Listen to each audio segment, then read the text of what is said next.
Tara Lynn Grant was born in Michigan in June 1972. She had a sister, Alicia, and they attended public schools. Tara Lynn graduated from Michigan State University, where she earned a bachelor's degree in business. She soon started working for the downtown Detroit office of Washington Group International. Her job required her to travel frequently for business, but she had a rising career at the Boise-based company, which had offices around the world. She married Stephen Grant, also of Macomb County, Michigan, and they had 2 young children by 2007, a girl 7 and a boy 3. By 2007, she was the principal wage earner, and he cared for the children, while also working in a tool and die shop. The household also included Verena Dirkes, a 19-year-old au pair from Germany. On 14 February 2007, Valentine's Day, Stephen Grant called the Macomb County Sheriff's Office in the county seat, Mount Clemens, Michigan, to report that his wife, Tara Lynn Grant, had been missing for 5 days. In his account, Grant said that this was not the first time his 34-year-old wife had left home, which was why he had not immediately reported her missing. He said that on the evening of 9th February, he had overheard Tara talking with someone on the phone saying, "I'll meet you at the end of the driveway." He said he saw her get into a dark-colored car that drove off, and that he had not seen or heard from her since. Over the following 2 weeks, Stephen Grant made numerous media appearances, at times accusing authorities of harassment.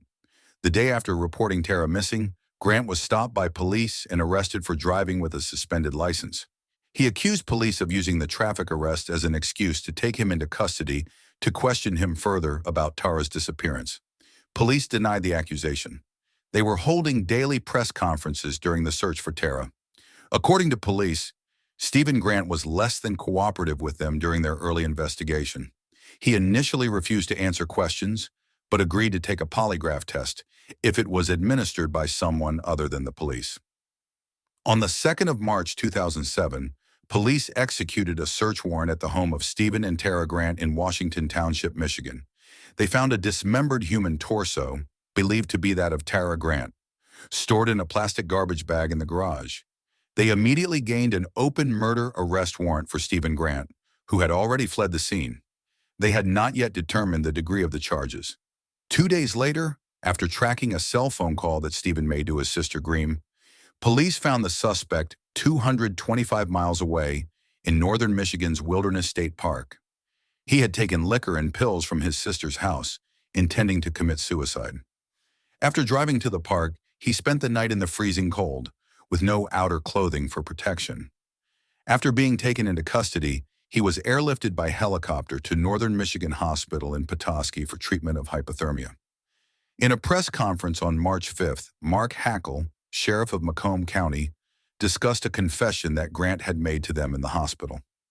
He confessed to police in detail about strangling his wife Tara to death on the night of 9th February, after an argument in which he had accused her of spending too much time with a coworker. She had returned that day from a business trip to Puerto Rico. Their 2 children were at home but were asleep in bed. Grant later dismembered her body at his father's tool and die shop, USG Babbitt. He took the remains to nearby Stony Creek Metro Park in Shelby Township and disposed of body parts there. But after learning the police planned to search the park, Grant recovered the torso of his wife and hid these remains in black plastic garbage bags in their garage.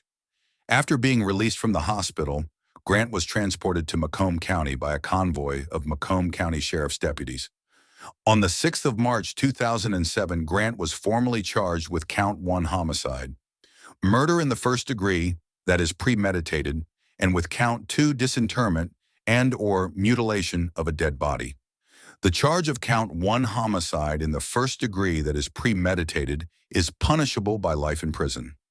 The charge of disinterment, dismemberment, is punishable by up to 10 years in prison or a $5,000 fine or both.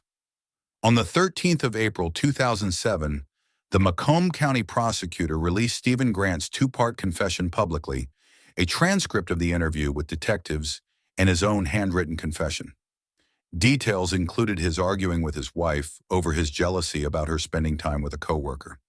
He also said he had been having an affair with Verena Dirkes, the family's 19-year-old au pair from Germany. As the argument escalated, Grant strangled Tara in anger. He also described his efforts to dismember her body and hide it after he had notified the police of her disappearance. Tara Grant's murder gained nationwide media coverage. During the search, the Macomb County Sheriff's Department held a daily press conference until they found her body. Grant's escape into the wilderness also captured their attention. After Stephen Grant was arrested and had confessed the details of his crimes, Larry King Live and Court TV both covered the homicide and investigation. On Friday, 21st December 2007, Stephen Grant was found guilty on the charge of murder in the second degree.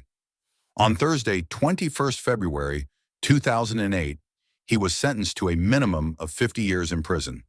On 30 March 2010, Grant lost his final appeal in state court, leaving intact the original sentence of 50 to 80 years. The Michigan Supreme Court affirmed a lower court decision that found Grant's trial was not unduly prejudiced by pretrial publicity in the widely covered case, nor was Grant improperly denied access to an attorney before making a confession to police. In March 2015, U.S. District Court Judge David Lawson denied Grant's petition for writ of habeas corpus. Grant had claimed that police improperly obtained his confession while he was being treated in a hospital for hypothermia and exposure.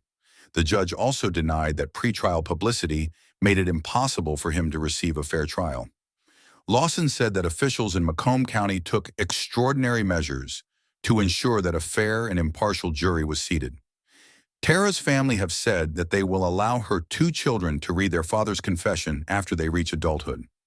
Tara Grant's sister, Alicia Standifer, was authorized by the court to represent Tara's estate. She filed a wrongful death civil suit against Stephen Grant. Standifer and her husband Eric are rearing the 2 young Grant children at their home in Ohio. On June 13, 2008, Stephen's father, William Allen "Al" Grant, committed suicide in Capac, Michigan, from a self-inflicted gunshot wound. He died at Port Huron Hospital. A man who had a neighboring tool shop said that William Grant never seemed to recover from the actions of his son in destruction of the family. Al Grant had been married 3 times and widowed twice. He was survived by a married daughter and her husband, in addition to the 2 Grant children. Since Stephen Grant's conviction and sentencing, at least 2 books have been published about the case. A Slaying in the Suburbs, The Tara Grant Murder, 2009, by Andrea Billups and Steve Miller, includes interviews with Stephen Grant recorded at Michigan's Bellamy Creek Correctional Facility. 18. Limb from Limb, 2009, was written by Detroit News crime reporter George Hunter, who covered the case from the beginning, and former Detroit News editor Melissa Preddy. Several TV series featured this case. The Biography Channel had it as an episode in the Casanova Killer series, Season 1, Episode 3.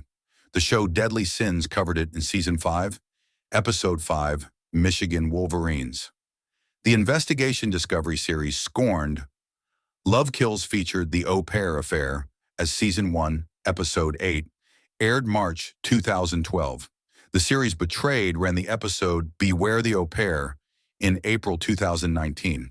In 2009, a YouTube video was uploaded showing reporter Hema Muller laughing while reporting on the murder and Stephen Grant's capture due to viewing Grant's comically wide-eyed mugshot, which would ultimately go viral.